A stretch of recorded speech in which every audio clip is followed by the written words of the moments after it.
ఈ ప్రాంతంలో ప్రజలకు చైతన్యం ఉన్నది, ప్రజలకు ఆలోచన ఉన్నది, ప్రజలు ప్రజా సమస్యల కోసం పోరాడే శక్తి ఉన్నది.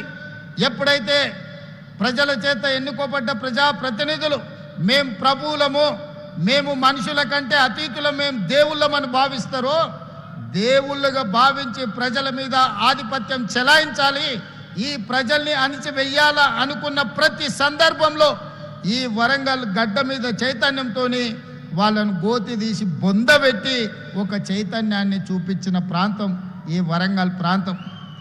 ఆనాడు విర్రవీగిన వాళ్ళు, అధికారంలో ఉన్నప్పుడు పోలీసుల చేత దాడులు చేయించిన వాళ్ళు, చివరికి భార్యాభర్తలు మాట్లాడుకుంటుంటే టెలిఫోన్ సంభాషణలు విన్న వాళ్ళు, ఇక ఎప్పటికీ అధికారం మాదే, మమ్మల్ని ఓడించేవాడు లేడు అని విర్రవీగిన వాళ్ళను యశస్విని ఒక చిన్న అమ్మాయి 50,000 ఓట్లతోని బండకేసి కొట్టింది.